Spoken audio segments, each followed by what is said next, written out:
Pada kesempatan ini, saya akan menampilkan materi tentang hermeneutika, tapi lebih kepada sebetulnya bisa nggak kita menghubungkan hermeneutika dengan teknologi? Apakah ketika misalnya kita memiliki software, misalnya teman-teman punya software yang bisa mengolah sebuah literatur, misalnya kita ingin menganalisis secara terstruktur literatur-literatur yang ada, atau dikenal dengan istilah systematic literatur review. Kita mereview literatur-literatur, misalnya kita pakai keyword tentang populisme kiri yang ada pada literatur dalam rentan waktu dari 2010 sampai dengan 2020 misalnya. Nah, apakah software yang kita gunakan itu benar-benar melakukan eh, tindakan penafsiran, atau apakah software itu melakukan aktivitas hermeneutik, menafsirkan teks sebagaimana kita membaca teks pada jurnal, pada buku-buku yang kemudian kita nikmati, kita gali maknanya, kita bangun pemahaman terhadap atau tentang teks itu. Itu pertanyaan yang saya rasa sangat menarik, yang kemudian kalau kita ringkas menjadi satu pertanyaan, bisa nggak sih teknologi itu melakukan suatu proses hermeneutika? Bisa nggak teknologi itu menafsirkan sebagaimana penafsiran yang dilakukan oleh manusia, oleh kita sebagai subjek yang punya akal, punya feeling, kita bisa melakukan tindakan rasional, kita bisa mengolah informasi dengan kesadaran yang kita punya, dengan intensionalitas yang kita punya. Nah, untuk menjawab pertanyaan itu, di sini saya akan menggunakan sebuah buku. Ini sebetulnya buku yang cocok untuk pengantar ya. Meskipun pada judulnya ini Philosophy of Technology. Ini lebih ke filsafat teknologi, tapi di halaman 70 sampai 83 itu di bagian itu cukup relate dengan bahasan hermeneutika, dengan bahasan filsafat penafsiran ya. Buku ini karangan Valdusek, terbitan Blackwell. Silahkan teman-teman kalau mau lebih eh, dalam membacanya, menghubungkannya dengan chapter-chapter yang ada di dalam buku ini, silahkan. Tapi di video ini kita akan fokus pada chapter yang bertajuk fenomenologi, hermeneutika, dan teknologi. Nah, kita akan mencoba menjawab pertanyaan yang di awal tadi dengan mengacu pada tawaran Valdusek. Dia banyak meminjam pemikiran dari Don Ihde, filsuf teknologi, yang juga sebetulnya bisa kita bilang dia bersumbangsi terhadap eh, hazanah hermeneutika. Lagi-lagi tentang pertanyaan tadi, bisa nggak teknologi itu menafsir teks gitu? Bisa nggak teknologi, entah itu AI ataupun apapun bentuknya ya, bisa nggak teknologi itu masuk ke dalam lingkaran hermeneutik? Oke, kita mulai. Tentu saja, karena tadi sudah saya singgung di awal, bahwa ketika kita menafsirkan teks, di situ kita mengarahkan intensi kita kepada satu hal. Apa itu halnya? Hal itu adalah teks. Kalau dalam hermeneutika ya hal yang diarahkan oleh intensionalitas dari penafsir ya, subjek yang menafsir itu adalah teks. Nah, perlu digarisbawahi, teks di sini nggak terbatas hanya teks yang kita lihat lembar-lembaran itu, tetapi bisa berbentuk film ya, bisa fenomena sosial, ataupun bahkan teks-teks agama ya. Kalau kita merujuk pada sejarah hermeneutika, bermula dari teks-teks agama. Sangat luas memang objek hermeneutika. Kalau kita mengacu pada konteks hermeneutics pasca Heidegger. Tapi di sini kita membicarakan Husserl juga di sini ya, karena fenomenologi itu tidak dilibatkan kalau kita mau menjawab pertanyaan di awal tadi, apakah teknologi itu layak dan dapat menjadi agen hermeneutik atau subjek hermeneutik. Oke, ini untuk refreshing saja. Fenomenologi yang ditekankan itu adalah deskripsi atas pengalaman. Dengan kata lain, apa yang diupayakan dalam fenomenologi, bagaimana kita bisa menggambarkan pengalaman murni. Ini sederhananya dulu ya. Sehingga kalau kita berbicara tentang pengalaman murni, maka kita harus mencurigai, kita harus menunda, kita harus mengurung, kita harus meletakkan dalam kurung ya, apa yang disebut sebagai tendensi, kecenderungan, kemudian apapun itu yang kemudian eh, mendistorsi pengalaman kita terhadap suatu fenomena. Sehingga di sini letak tantangan bagi fenomenologi itu sendiri ya. Bagaimana kita bisa memahami pengalaman itu terlepas dari asumsi-asumsi atau presuposisi yang mendahului, yang sebetulnya kita tidak bisa menghindar, kalau kata Heidegger ya, dari presuposisi prastruktur, dari asumsi-asumsi yang kita peroleh dari kesejarahan, dari eh, konstelasi budaya ya, itu nggak bisa kita menelanjangi diri kita dari keterpengaruhan sejarah itu.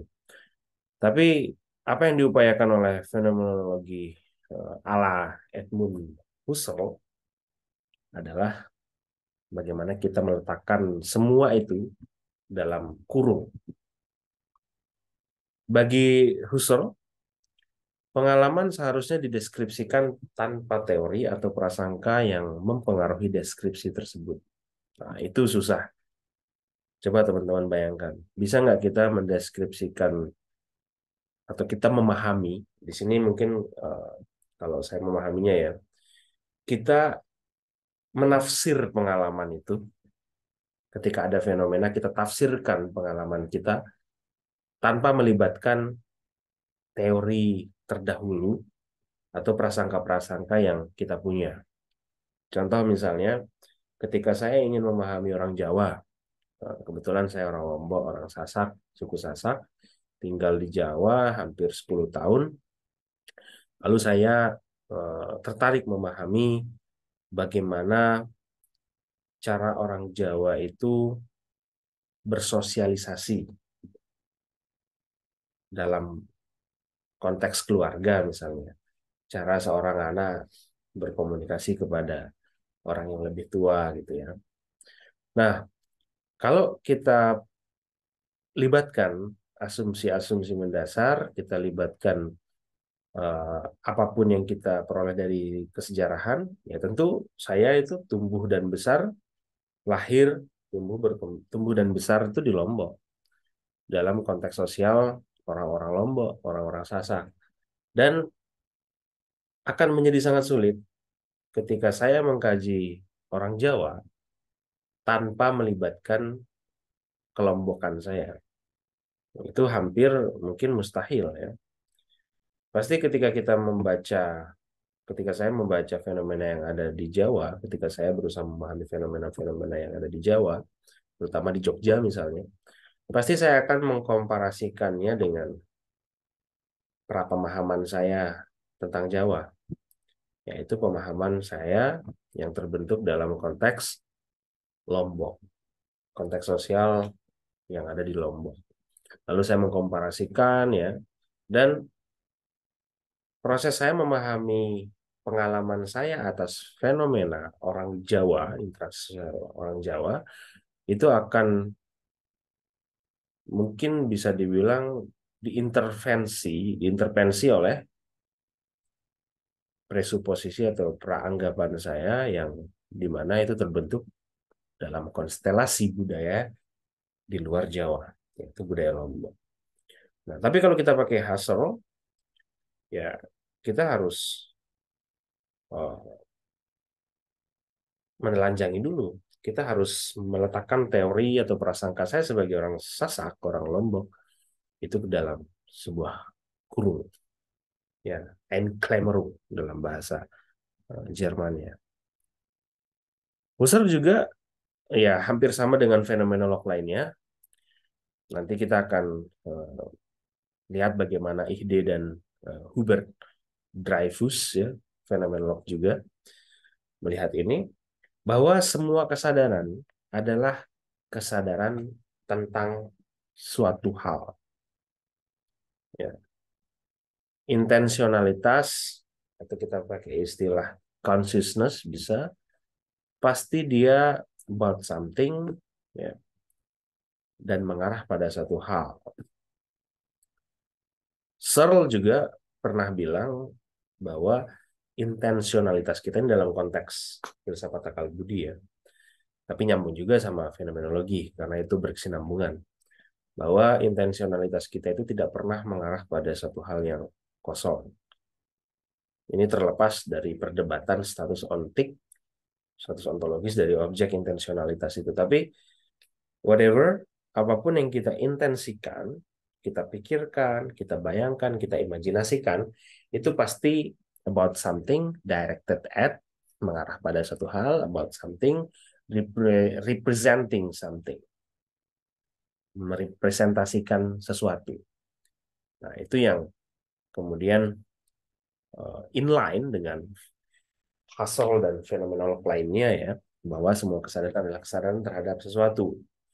Keterlibatan langsung kesadaran disebut sebagai intensionalitas. Nah, itu yang saya sebut tadi. Intensionalitas itu jelas itu aspek mental. Ya. Dan kita lihat bagaimana nanti kalau teman-teman tertarik melihat kontrasnya fenomenologi dengan positivismologis misalnya, ya jelas pada penolakan kaum positivismologis terhadap intensionalitas yang notabene adalah mental state. Kenapa kaum positivis itu menolak? Karena mereka mengacu pada asas observabilitas. Bagaimana kita bisa mengobservasi intensionalitas itu atau objek intensionalitas, itu yang menjadi keberatannya. Karena bagi kaum positivis, terutama positivismologis, objek yang diintensikan karena dia adalah mental state ya, dia bersifat abstrak dan tidak bisa diobservasi. Itu yang membuat positivismologis dengan fenomenologi itu clash ya. Bagaimana kita bisa mengamati progres atau proses mental itu sulit sekali. Itu yang kemudian mungkin saja bagi kaum positivis apa yang digagas oleh Husserl dan fenomenolog lainnya yang masih inline, yang masih satu frame, itu dianggap sebagai pseudo, ya, pseudo science, dianggap sebagai satu hal yang mengada-ada karena tidak jelas, tidak bisa diobservasi.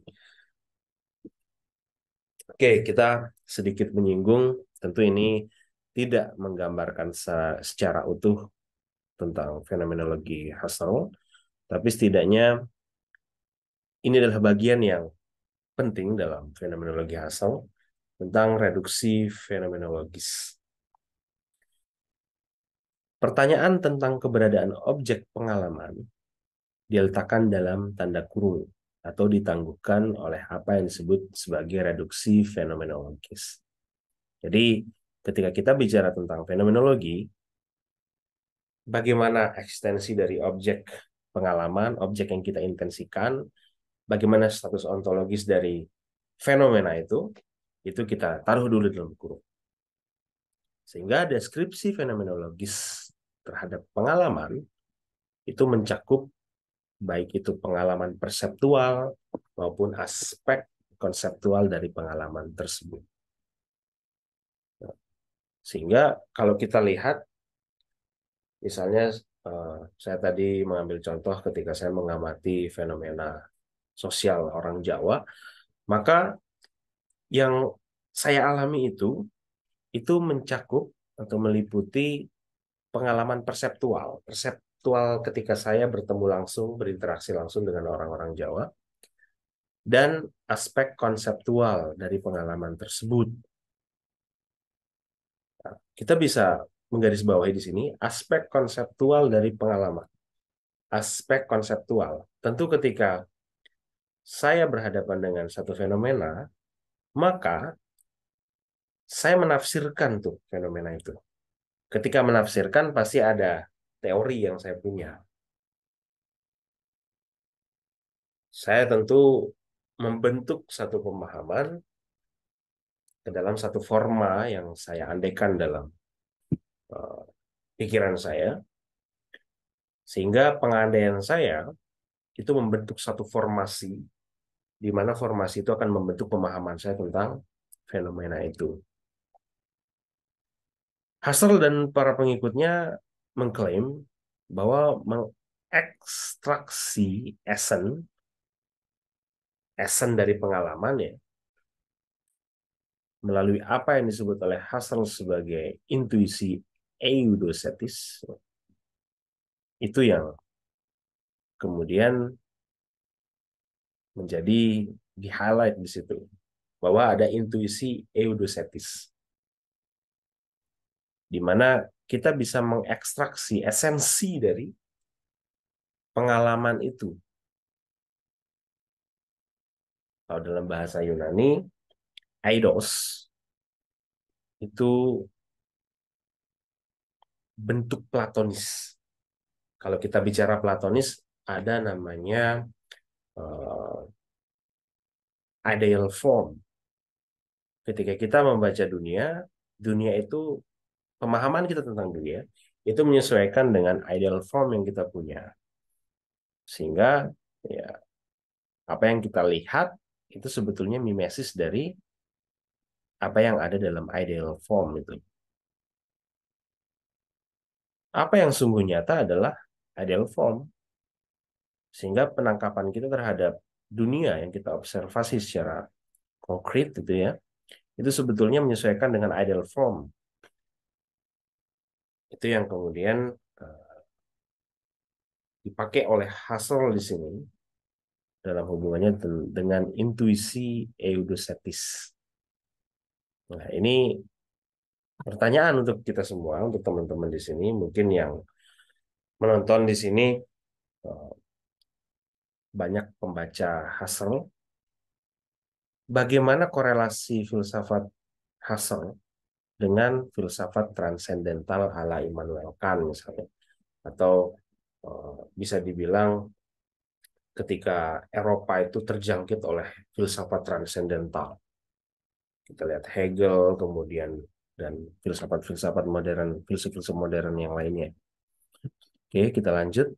Nah, sekarang Husserl versus Heidegger. Nah, Heidegger ini jelas muridnya Husserl, tapi tentu murid yang tidak sepenuhnya sepaham dengan gurunya. Coba kita lihat di sini. Heidegger itu adalah mahasiswa paling berpengaruh yang dimiliki oleh Husserl. Jadi mahasiswa Husserl yang paling cemerlang itu ya Heidegger. Dan kemudian bahkan menjadi pesaingnya dalam dominasi intelektual filsafat Jerman dan bahkan di Prancis. Seperti apa fenomenologi versinya Heidegger? Heidegger menekankan bahwa eksistensi yang dijalani dan mengklaim menghindari formalisme platonik Husserl. Heidegger di sini membidik. Kritikan Heidegger itu adalah pada formalisme platonik yang diadopsi oleh Husserl dalam intuisi eudosetisnya tadi, yang kemudian berhubungan erat dengan konsepsi Plato tentang ideal forms. Di samping itu, pendekatan penonton terhadap pengetahuan, penonton ini bisa kita pengamat ya, lebih tepatnya ya pengamat, penonton, pengamat. Kenapa saya pakai istilah penonton di sini? Karena kita mengacu pada pengalaman perseptual, ya, mempersepsi, perseptor, ya. Bagaimana pendekatan pengamat terhadap pengetahuan yang dibagikan oleh Husserl dan Descartes, para empiris Britania, dan sebagian besar filsafat Barat tradisional. Jadi Heidegger juga mengkritik semua itu, pendekatan-pendekatan pengamat terhadap pengetahuan, mulai dari Husserl, kemudian bagaimana dia berhubungan dengan Descartes, para empiris Britania. Ya. Oleh sebab itu, Heidegger menolak sudut pandang fenomenologis Husserl yang tampaknya terlepas dan netral.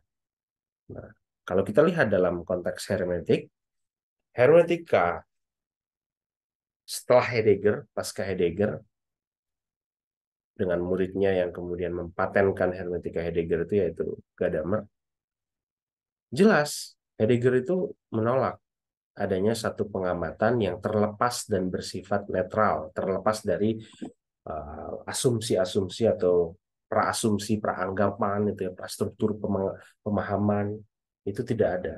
Semua proses penafsiran itu pasti dalam kondisi yang dipengaruhi oleh sejarah, oleh Bildung, yaitu formasi kebudayaan, sehingga tidak ada satu proses penafsiran yang netral dan sama sekali terlepas dari praasumsi-praasumsi itu, presuposisi pemahaman itu tidak ada. Dengan kata lain, Heidegger menolak fenomenologi tanpa prasangka yang digagas oleh Husserl. Setelah menolak, apa tawaran Heidegger? Heidegger menggantikan konsep esensi dan intuisi eudosetis Husserl yang tentu agak platonik Aristotelian karena ada keterlibatan interpretatif dalam dunia, di mana Heidegger menggantikan kategori-kategori abstrak dari filsafat sebelumnya ya, yang ada pada Plato, Aristotle yang diadopsi juga oleh Husserl dalam intuisi eudosetisnya, digantinya oleh Heidegger dengan eksistensial. Kita mengacu pada ekstensi, pertanyaan pada being itu sendiri. Dan Heidegger menggunakan sesuatu yang mirip dengan abstraksi formal sebagai struktur orientasi fundamental dari pengalaman manusia. Abstraksi formal ini itulah prastruktur pemahaman, di mana pemahaman manusia itu berkaitan dengan pengalaman subjektifnya, tidak bisa dilepaskan dari konsekuensi keterlemparannya dalam sejarah. Ya, ketika kita berbicara misalnya Clifford Geertz memahami orang Jawa, ya tidak bisa kita memahami Geertz sebagai subjek yang terlepas dari keterpengaruhan sejarah Amerika, sejarah belahan dunia lain di mana dia dibentuk dalam satu institusi pendidikan. Pasti ada peninggalan-peninggalan pengalaman sejarahnya ketika dia besar dan tumbuh di kampus-kampus di Eropa, di Amerika ya. Siapapun itu, tidak hanya Geertz. Nah, makanya istilah kontrasnya Husserl dan Heidegger dalam konteks hermeneutika. Di dalam karyanya yang berjudul The Crisis of European Science and Transcendental Phenomenology yang diterbitkan tahun 1936, Husserl membahas Galileo dan fondasi fisika modern. Husserl menambahkan konsep dunia kehidupan, tuh, life world, ya,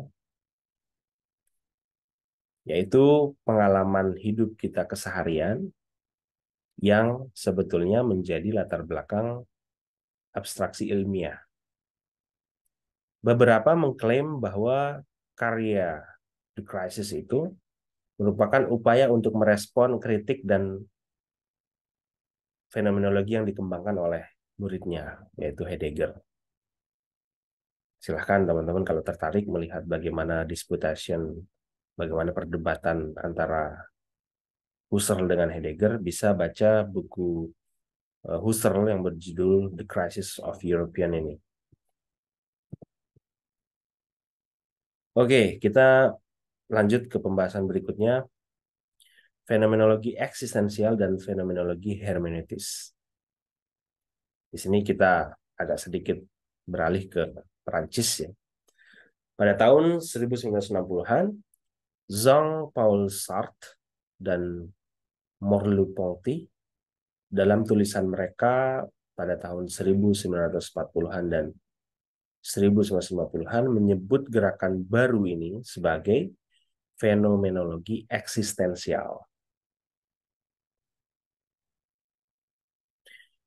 Eksistensialisme, kalau kita pakai slogannya Sartre, menganggap bahwa eksistensi sebagai sesuatu yang lebih utama daripada esensi. Oleh sebab itu, penekanannya adalah bahwa individu konkret dan unik daripada bentuk atau sifat umum. Sartre menekankan pada individu konkret dan unik daripada esensi-esensi yang kemudian kita lihat yang ada pada kaum esensialis yang identik dengan filsafat modern, filsafat kontinental contohnya, di mana misalnya dalam memahami manusia ada konsepsi umum. Jadi seolah-olah filsuf itu bisa duduk aja di kursi goyangnya sambil ngopi sambil minum wine, lalu dia bisa merumuskan satu teori tentang alam semesta, ya, teori kosmologi, bisa merumuskan teori tentang waktu, apa itu waktu dan seterusnya gitu. Nah, itu yang kemudian bisa disebut, ya, apa itu?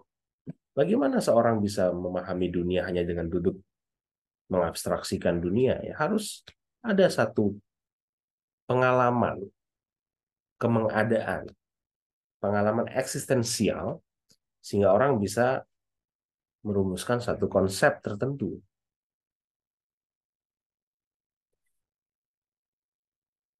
Kalau kita meng-highlight eksistensialisme, terutama yang dipromosikan oleh Sartre, kita akan fokus pada kehidupan pribadi.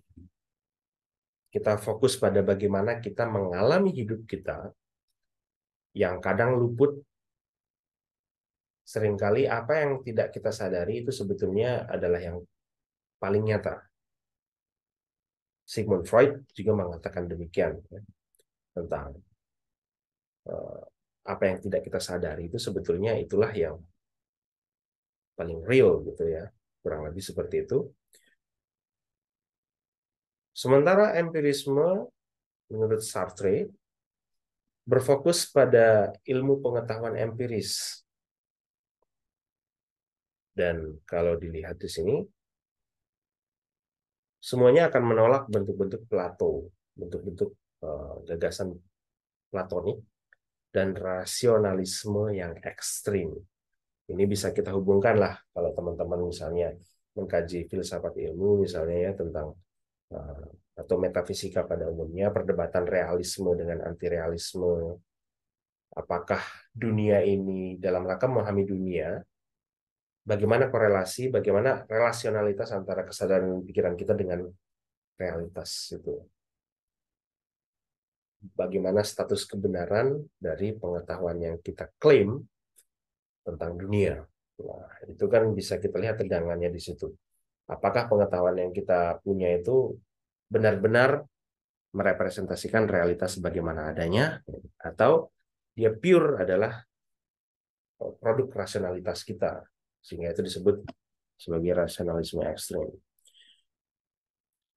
Fenomenologi esensial lebih konkret daripada bentuk asli fenomenologi Husserl, itu klaim dari para esensialis ini, terutama Sartre, Merleau-Ponty.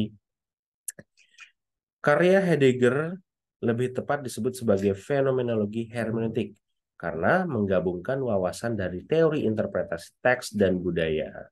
Nah, lebih lengkapnya silakan baca Truth and Method, Wahrheit und Methodenya Gadamer ya teman-teman. Karena di sana bahan mentah yang didapatkan oleh Gadamer dari gurunya Heidegger itu ditata ulang ke dalam satu karya yang sangat menarik. Ya, ibaratnya itu adalah kitab sucinya hermeneutika lah. Ya. Kita bisa melihat bagaimana Heidegger merespon romantisme Jerman tentang Bildung, ya tentang sensus komunis dan seterusnya dalam Wahrheit und Methode itu. Dan kalau kita bisa lihat posisinya mirip sekali teman-teman. Heidegger dengan Gadamer itu mirip sekali seperti Socrates dengan Plato. Socrates tidak pernah menulis apa-apa, ya tapi Heidegger pernah melahirkan karya ya.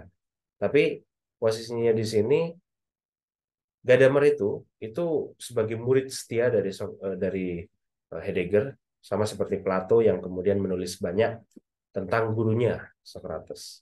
Nah, dalam konteks ini Gadamer menulis banyak tentang gurunya, tentang Heidegger dalam Wahrheit und Methode atau Truth and Methode itu. Sehingga kita bisa tahu fenomenologi hermeneutik itu seperti apa. Silahkan dibaca. Atau di episode di kuliah audisi ini, saya juga sedang berproses ya. Ada beberapa episode yang sudah publish. Itu kita kita ngaji buku Wahrheit und Methode, buku Truth and Methode itu. Nah, kita masuk sekarang kembali ke pertanyaan di awal tadi. Bisa nggak sih teknologi itu melakukan kerja hermeneutika? Kalau memang hermeneutika itu mensyaratkan adanya kesadaran subjek, apakah teknologi itu punya kesadaran? Nah, di sini kita bisa menerapkan ya, kita bisa melihat bagaimana penerapan fenomenologi dalam sains. Dalam karyanya Crisis yang tadi, Husserl menerapkan fenomenologi pada ilmu pengetahuan. Dalam karyanya yang paling awal, ia telah menerapkan fenomenologi pada logika dan aritmatika.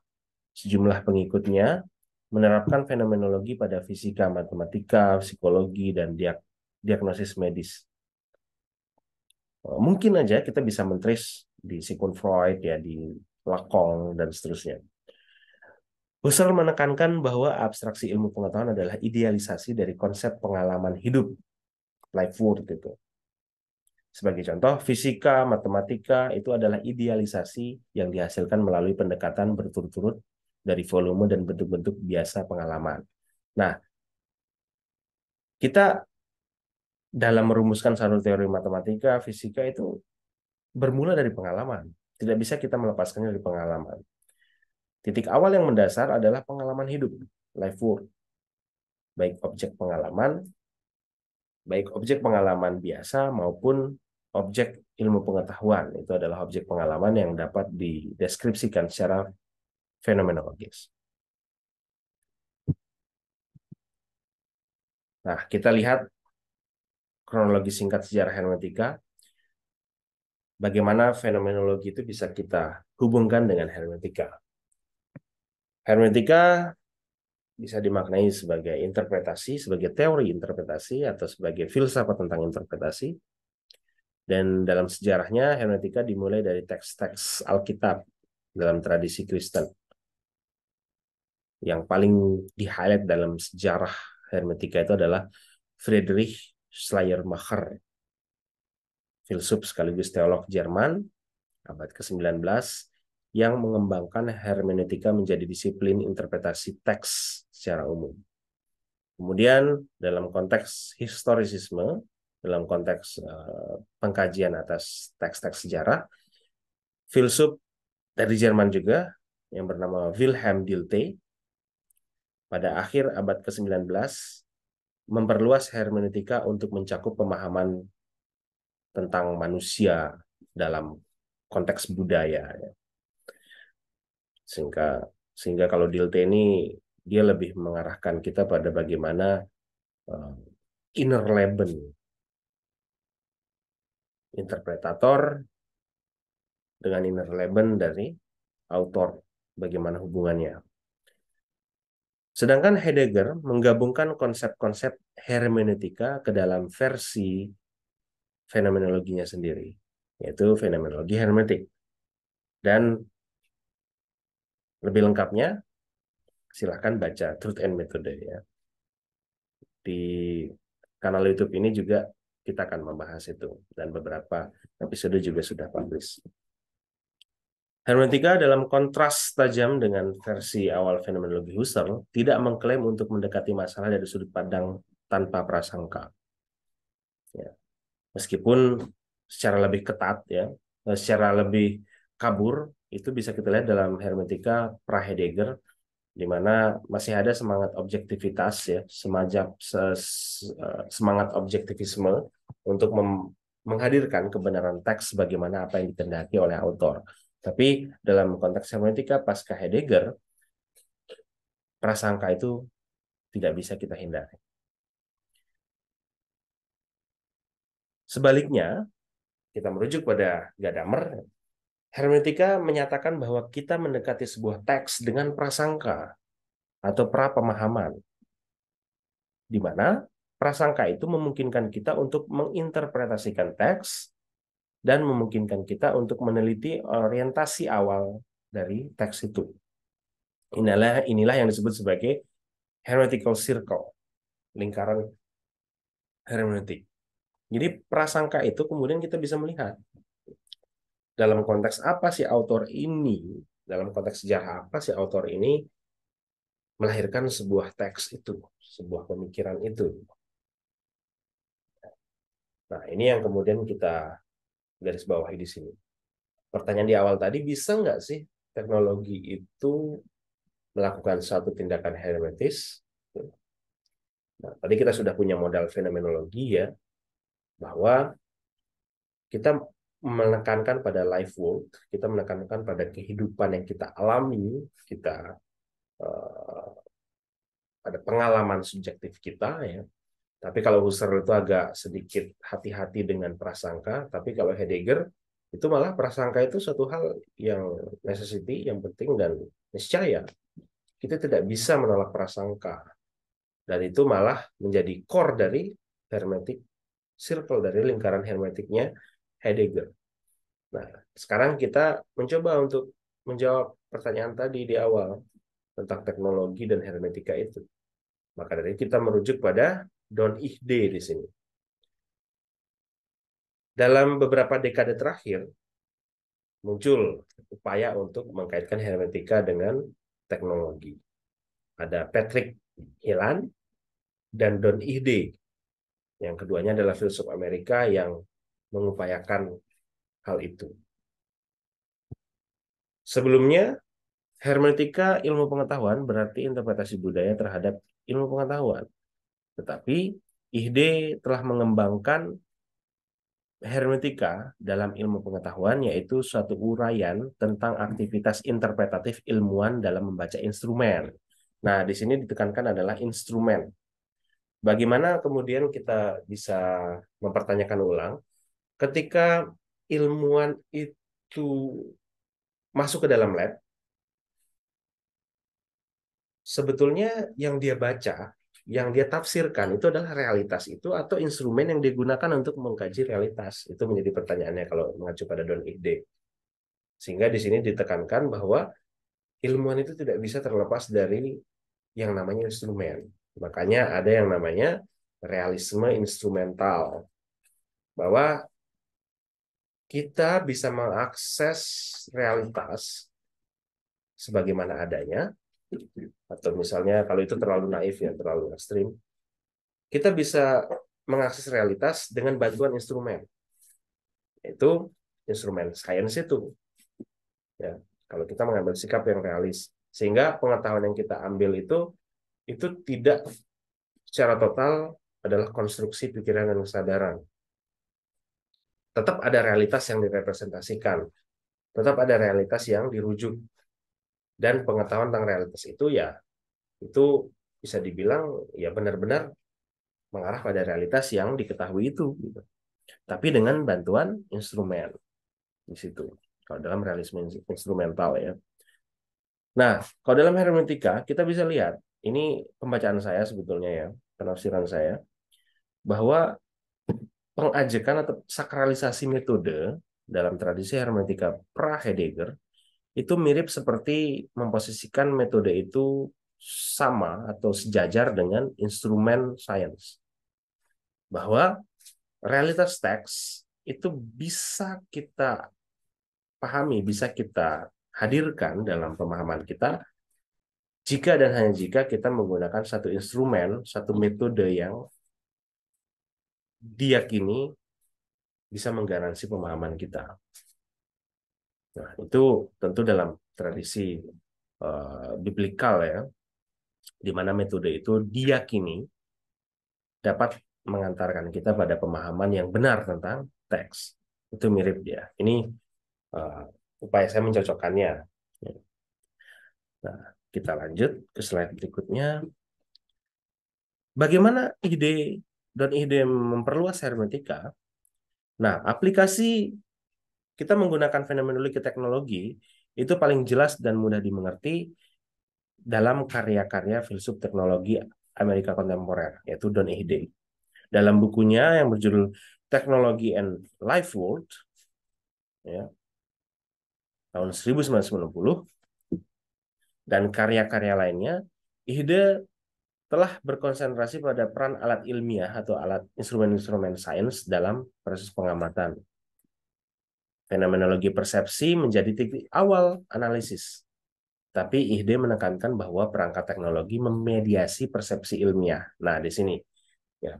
Ihde ini dekat dengan realisme instrumental bahwa teknologi itu tidak mendistorsi kita, tapi dia memediasi kita dalam mempersepsi dunia.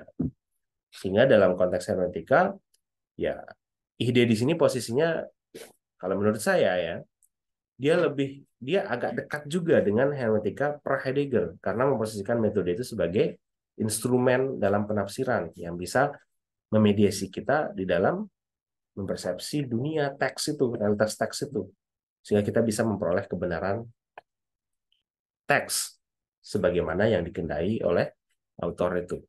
Ya. Nah, disitulah titik temu antara hermeneutika dalam konteks sejarah, keseluruhan sejarah hermeneutika dengan apa yang dilakukan oleh Don Ihde dalam memperluas hermeneutika itu.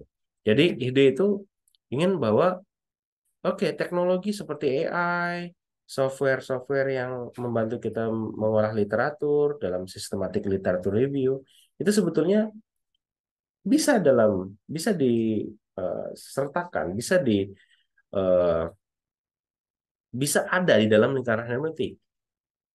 Tapi statusnya sebagai mediator, sebagai instrumen yang memediasi persepsi kita terhadap teks, terhadap fenomena, dan dia bisa dimasukkan ke dalam lingkaran hermeneutik.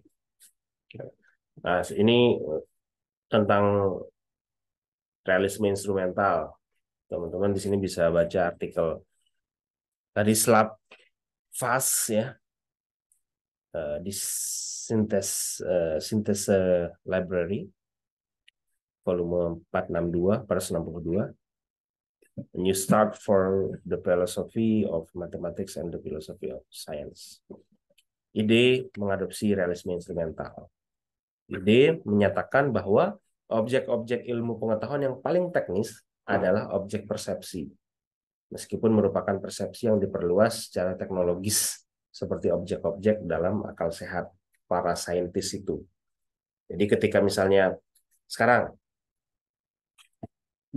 biologis itu orang-orang para biolog itu emang pernah melihat yang disebut sebagai proses fotosintesis misalnya, atau mikroba dan seterusnya. Kenapa mereka yakin bahwa alat itu benar-benar menggambarkan realitas yang diamati itu untuk mencocokkan teorinya?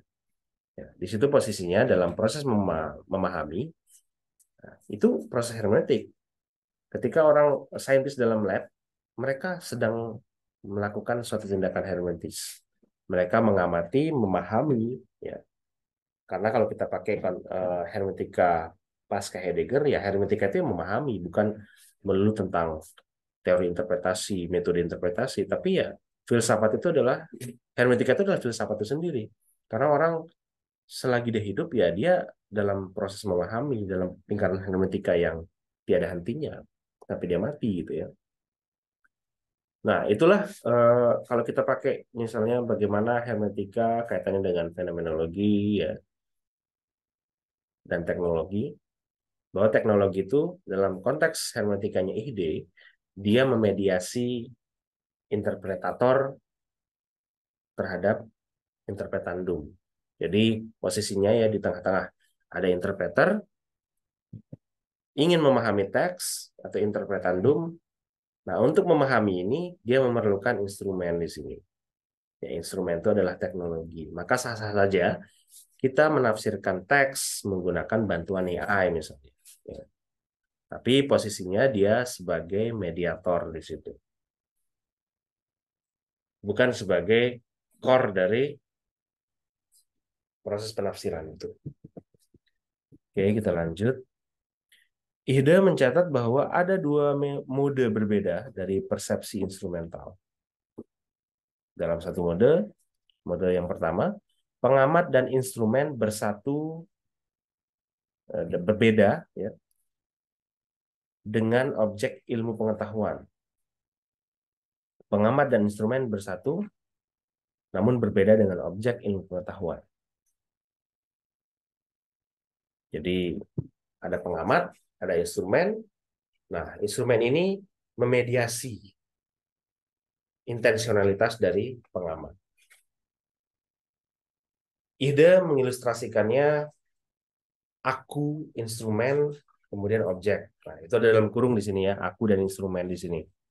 Sehingga kalau kita lihat dalam filsafat teknologi ide ya, kacamata itu adalah mediasi dalam satu proses pengamatan. Kita tidak kemudian menyebut teknologi itu mengalienasi manusia gitu ya. Tapi teknologi itu malah memediasi manusia. Kemudian kita lihat situasi dalam hermeneutika, aku ya subjek, ada instrumen dan objek. Nah, di situ kemudian kalau kita hubungkan dengan pra-Heidegger tadi, instrumen dan objek itu diyakini sebagai satu paket dalam satu kongruen ya. Sehingga diyakini ada beberapa metode yang disakralkan ya dalam konteks hermeneutika bibliotik, bahwa metode itu bisa mengantarkan kita pada kebenaran yang objektif tentang terhadap teks. Karena dia ada dalam kurung ini, instrumen dan objek. Akunya di luar. Contoh misalnya insinyur, instrumen, tumpukan atom. Nah, di situ kan. Insinyurnya ada di luar, instrumen dan tumpukan atom itu kongruen dalam satu bangun. Sehingga diyakini instrumen ini bisa memediasi insinyur untuk mengakses tumpukan atom sehingga menghasilkan suatu rumusan teori atau pengetahuan tentang tumpukan atom melalui mediasi instrumen ini. Instrumen ini adalah apa yang ada dalam lab ya, instrumen-instrumen sains yang lainnya itulah. Dalam situasi membaca instrumen, objek dibaca melalui instrumen. Tumpukan atom itu dibaca itu hanya melalui instrumen. Insinyur ini tidak bisa langsung membaca tumpukan atom, tidak bisa langsung mengakses tumpukan atom itu tanpa bantuan instrumen. Tapi perlu dicatat di sini, ini bukan secara harfiah terlihat seperti melalui mikroskop atau teleskop ya. Sebaliknya, tampilan bacaan instrumen memungkinkan kita untuk menginterpretasi objek. Nah, sekali lagi kita ulangi di sini. Tampilan bacaan instrumen memungkinkan kita untuk menginterpretasikan objek. Nah, sehingga pertanyaannya, instrumen itu yang ditafsirkan. Tapi bagaimana korelasi antara instrumen dengan objek itu wallahu alam lah ya. Jadi di luar jangkauan kesadaran kita. Saintis itu mungkin saja, ini tebak-tebakan saya, intensionalitasnya itu bisa dibilang parkir dulu ya. Intensionalitas dari saintis dalam ketika mereka dalam lab itu melesat, tapi berhenti, parkir dia di situ, bermalam di instrumen, di bangunan instrumen. Kemudian pekerja-pekerja dari instrumen, ini analogi saya, ditugaskan untuk masuk ke dalam goa untuk membaca realitas. Hasil bacaan pekerja-pekerja instrumen ini ke dalam realitas itu, realitas yang tidak bisa dijamah oleh manusia, oleh subjek, itu dibawa sebagai bahan mentah ke dalam bangunan instrumen. Lalu saintis dengan beragam teori-teori yang dia punya itu membaca bahan mentah itu, lalu menghasilkan satu pengetahuan yang diyakini benar-benar menggambarkan realitas yang dijamah oleh para pekerja instrumen. Nah, ini agak sulit mungkin ya. Kalau ada papan tulis mungkin lebih gampang. Ini analogi saya sebetulnya. Ya. Sehingga pertanyaan untuk teman-teman, apakah dalam konteks, apakah hermeneutika dalam konteks sains benar-benar realis? Atau jangan-jangan dia anti realis? Atau di tengah-tengahnya? Nah, ini menarik. Silahkan bisa dilanjutkan risetnya. Oke, ini saya rasa bagaimana Dilte ya. Nah, ini kita bisa bahas di pertemuan lainnya. Ini sedikit kita mengulik Thomas Kuhn, ada Michel Polanyi, ada Stephen Tolmin. Ini filsuf-filsuf sains ya, pasca positivis dari kisaran tahun 1950-an dan 1960-an ya.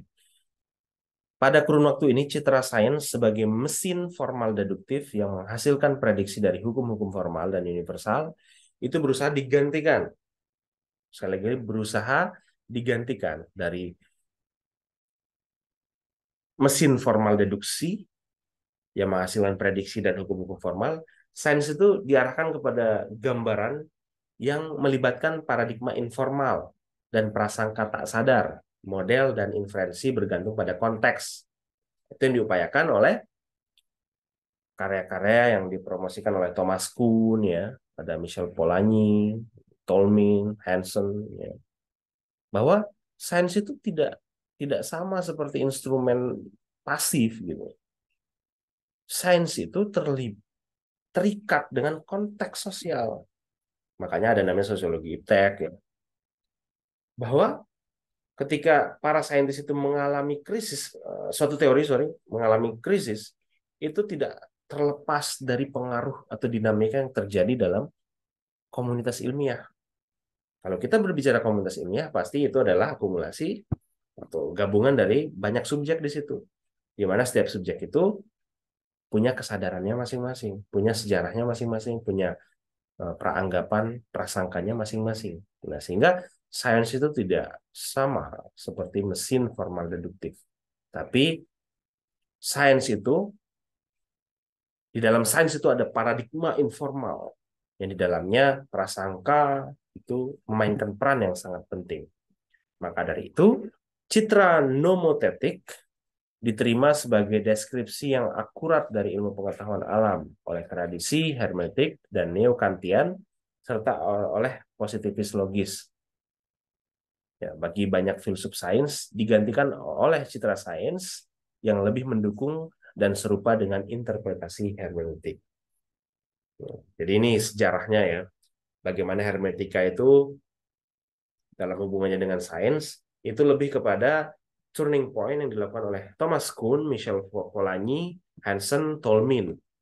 yang berusaha menggantikan sains sebagai mesin formal deduktif menjadi sains yang di dalamnya ada paradigma yang lebih humane, yang melibatkan prasangka dan ada konteks di situ.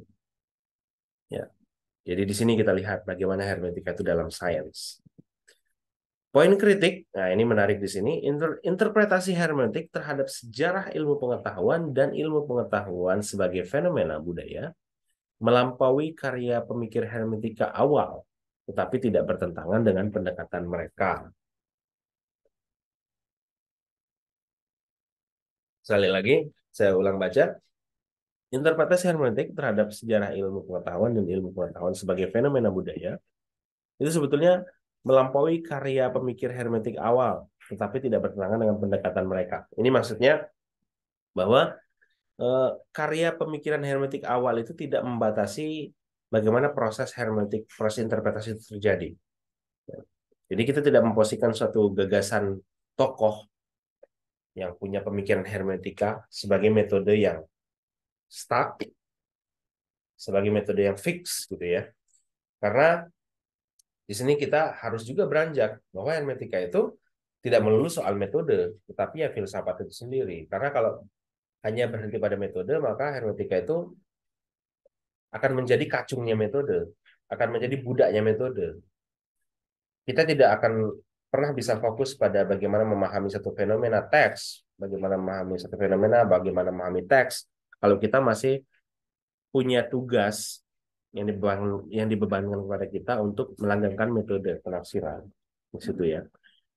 Maka dengan demikian membaca instrumen termasuk interpretasi implisit ya dari pembacaan tersebut dalam suatu kerangka teoritis merupakan bentuk hermeneutika terhadap objek-objek ilmu pengetahuan. Oke, kita ulangi. Saya tadi agak kelewat di sini. Namun, perluasan hermeneutika yang lebih radikal yang dipertahankan oleh ide adalah hermeneutika terhadap objek-objek ilmu pengetahuan, bukan hanya budaya, sejarah, dan psikologi ilmuwan. Nah, di sini yang menarik. Bagaimana sih Don Ihde memperluas hermeneutika? Nah, Ihde itu ingin menarik hermeneutika, ya, ditarik tuh hermeneutika yang tadinya hanya fokus pada sosial, budaya, politik, ya. Kita juga bisa pakai hermeneutika untuk mengkaji. Kita juga bisa pakai hermeneutika di dalam konteks sains, tapi dibatasi dulu. Yang kita baca dalam konteks sains itu adalah instrumen sains, ya. Bukan realitas natural itu yang dikaji dalam hermeneutika.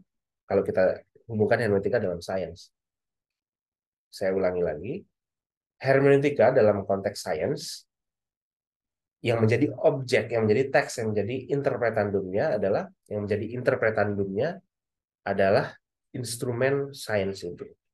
Nah, makanya di sini ya, membaca instrumen, bukan membaca realitas natural atau realitas sains itu. Di situ domain kerjanya hermeneutika kalau dalam sains.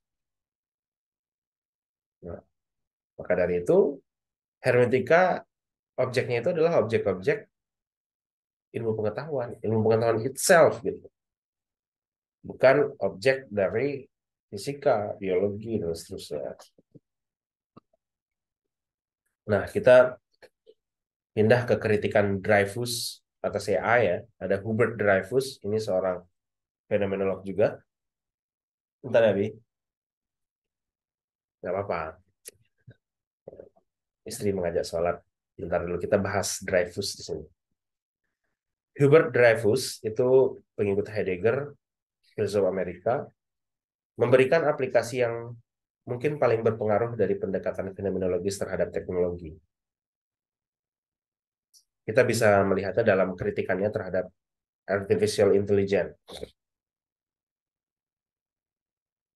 Dreyfus agak sedikit berbeda dengan filsuf teknologi ya.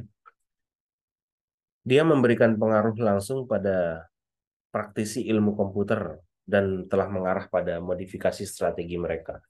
Jadi Dreyfus ini punya pendekatan yang lebih teknologis. Karena kalau kita pakai pendekatan yang filosofis banget ya, Teman-teman kita di teknik informatika itu tidak terlalu tertarik. Tapi Dreyfus ini menggunakan pendekatan yang membuat mereka tertarik. Dreyfus mengadopsi Heidegger dan Wittgenstein. Dia menekankan bahwa aturan-aturan yang mendasari berpikir tidak dapat sepenuhnya diformalkan atau dibuat eksplisit. Saya ulangi lagi. Dreyfus menekankan bahwa aturan-aturan yang mendasari cara kita berpikir, yang mendasari pemikiran kita, tidak dapat sepenuhnya diformalkan atau dibuat sepenuhnya eksplisit. Seperti misalnya aturan-aturan yang kita gunakan atau prinsip kaidah penafsiran yang kita pakai ya untuk menafsirkan instrumen-instrumen sains itu, atau misalnya metode-metode yang ada dalam lab gitu ya, itu tidak sepenuhnya diformalkan. Jadi kita nggak bisa pure kuantitatif di situ, tapi kualitatif ya kalau dalam penelitian. Kita tidak bisa secara secara total mengkuantifikasikan, kita tuangkan kaidah-kaidah berpikir kita dalam satu bentuk formal seperti angka-angka, misal rumusan-rumusan itu nggak bisa. Karena namanya pengalaman subjektif itu kontekstual dan tidak bisa kita ikat dia ke dalam satu rumusan yang final, yang fix gitu.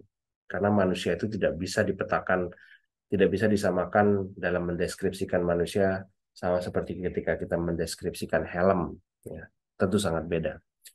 Di balik kemampuan kita untuk menilai dan merasionalkan, terdapat orientasi yang tak terucapkan atau pra-reflektif di situ. Itu yang menarik dari Dreyfus. Dan AI itu hanya berhenti pada pola-pola yang bersifat formal dan eksplisit dengan algoritma itu gitu ya. Sedangkan AI itu tidak punya domain yang disebut sebagai pra-reflektif. Itu kritikan Dreyfus. AI tidak punya kemampuan untuk menilai dan merasionalkan di luar konteks formal. Dengan kata lain, AI tidak punya life world. Karena dia hanya mengoperasikan database yang dia punya untuk mengolah informasi. Dan itu menjadi kritikan Dreyfus di sini. AI tidak bisa sepenuhnya menjadi subjek, menjadi interpretator dalam satu lingkaran hermetis. Berbagai contoh dalam sejarah filsafat barat tentang formalisasi penalaran, ya, kita bisa lihat dalam tradisi rasionalisme tradisional, dalam tradisi ini ya, yang berasal dari Plato mengasumsikan bahwa semua penalaran dapat dibuat secara eksplisit, dan diformalkan secara matematis. Kemudian Aristotle saat mempertimbangkan penilaian etika mengatakan bahwa etika tidak dapat memiliki ketepatan matematis dan bahwa penilaian diperlukan dalam kebijaksanaan praktis. Nah, ini saling mengoreksi nih ya, antara Aristotle mengoreksi Plato. Si Aristotle menambahkan kebijaksanaan praktis. Kemudian Blaise Pascal, seorang matematikawan yang beralih menjadi penganut agama dan musuh Descartes, mengatakan bahwa perasaan memiliki alasan yang tidak dikenal oleh akal. Feeling itu beda sama akal. Feeling itu banyak yang dipunyai oleh feeling, tapi akal itu tidak punya. Pascal mengontraskan semangat geometris dengan semangat subtle dalam feeling yang menggunakan intuisi. Ya. Semangat halus itu, ya. Saya ulangi lagi, Pascal mengontraskan semangat geometris dengan semangat halus yang menggunakan intuisi yang tidak formal tentang kesesuaian. Jadi ketika kita berbicara tentang geometri, itu tidak melulu tentang formalisasi penalaran, tapi melibatkan feel, sense of geometric mungkin namanya ya. Jadi ada sense ketika orang menghitung hitungan matematika itu tidak melulu soal formalisasi penalaran, tapi ada feeling juga di situ. Kembali lagi Hubert Dreyfus di sini. Hubert Dreyfus mengatakan bahwa rasionalitas manusia melibatkan kemampuan untuk menerapkan aturan pada konteks tertentu dengan cara yang tidak dapat sepenuhnya diformalkan. Kenapa demikian? Karena ada pengalaman prareflektif itu. Ketika ada satu rumusan yang diformalisasikan di tahun 1990-an dalam konteks sains, tidak bisa kita sepenuhnya melepaskannya dalam konteks di mana dia diformulasikan. Kalau kita kaitkan dia dengan, kita tarik ke dalam konteks sekarang ya, dia berhadapan dengan konteks sekarang gitu. Apa yang disebut oleh kimiawan, teori sosial, dan filsuf Hungaria Britania, yaitu Mikhail Polanyi, sebagai pengetahuan tak terucapkan, pengetahuan yang tak terucapkan, atau yang disebut oleh pragmatis Amerika, yaitu John Dewey, sebagai konteks berpikir, di mana semuanya itu harus terlibat dalam penilaian manusia. Nah, di sini Dreyfus ya mengkritik bahwa kaidah berpikir hermeneutis itu tidak bisa diformalkan karena ada yang namanya pengalaman prareflektif, atau ini berkaitan dengan hermeneutika pasca Heidegger ya, ada presuposisi pengalaman dan prastruktur pemahaman yang tidak sepenuhnya bisa diformalkan.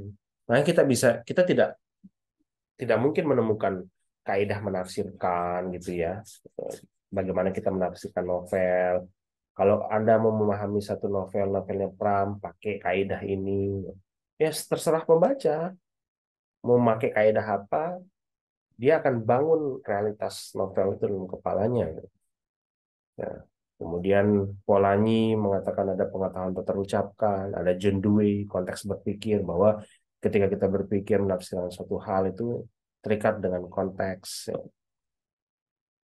Kemudian di sini ada embodied thought and the lived body. Menurut Dreyfus, pemikiran dan niat melibatkan tubuh, bukan tubuh mekanis tentunya, sebagaimana dijelaskan oleh fisika dan kimia, tetapi the lived body. Dalam pengertian Pongti, ini Pongti ini juga Husserlian ya. The lived body adalah konsep yang berbeda dari pikiran murni sebagai entitas rohaniah atau mental seperti Descartes dengan I need idea-nya ya. Dan juga berbeda dari tubuh yang dianggap sebagai tubuh mekanis dalam fisika. The light body itu dialami dari dalam sebagai bagian intrinsik dari orientasi kita terhadap dunia dan objek. Itu tambahan dari Merleau-Ponty tentang the life body. Descartes pada abad ke-17 merumuskan dualisme pikiran dan tubuh, menganggap bahwa tubuh sebagai alat mekanis dan pikiran sebagai substansi atau entitas spiritual yang murni.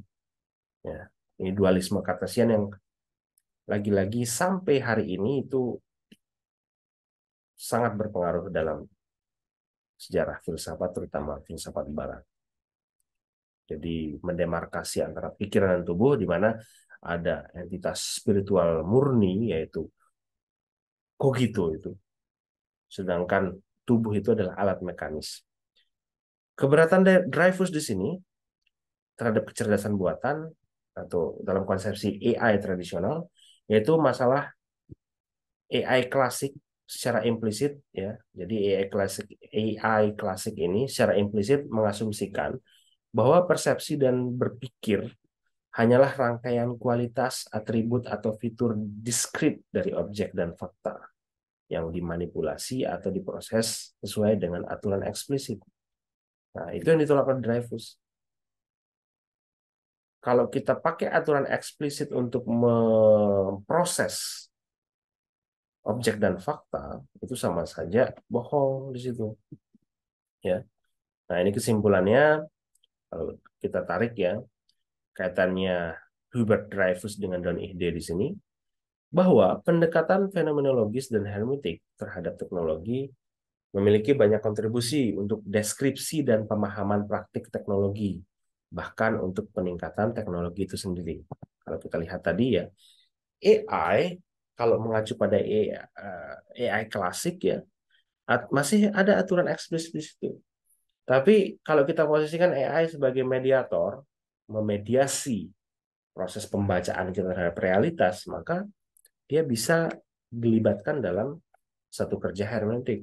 Tapi kalau dalam konteks AI klasik tentu tidak bisa karena ada the life body, ya ada tadi kita pinjam Pongti, ada jadi apa yang saya sampaikan ini berturut-turut teman-temannya dari Husserl, Heidegger sampai Drive, ada ide, ada Dreyfus, ada Pongti, itu berturut-turut. Itu yang mereka ini yang kita gunakan untuk menjawab pertanyaan di awal, apakah AI, software, teknologi itu bisa bisa melakukan penafsiran gitu.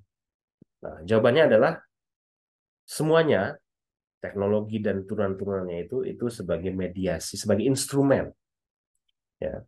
Kalau dalam konteks hermeneutika ya di persimpangan jalan lah ya hermeneutikanya dan ide ini antara dia memposisikan instrumen itu sebagai metode ya, tapi dia juga menekankan pada life work. Nah, jadi metode dalam penafsiran itu tidak final, tapi dia sebagai instrumen ya.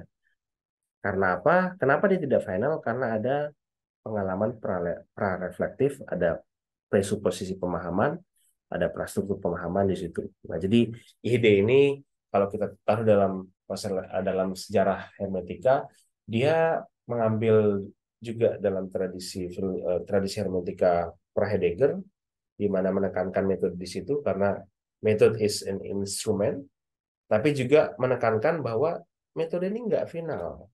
Kita juga punya struktur pemahaman. Dan itu bisa kita lihat bagaimana Dreyfus juga tadi menekankan pada the life body, life world itu ya. Oke, kita sampai pada penghujung slide di sini. Ini pertanyaan untuk teman-teman yang hadir di sini, terutama untuk saya juga ya. Silahkan, tidak perlu rasanya saya bacakan karena tadi sudah saya singgung juga. Mungkin bisa di screenshot, bisa dijadikan rumusan masalah untuk skripsi, untuk tesis, atau disertasi. Monggo silahkan ya.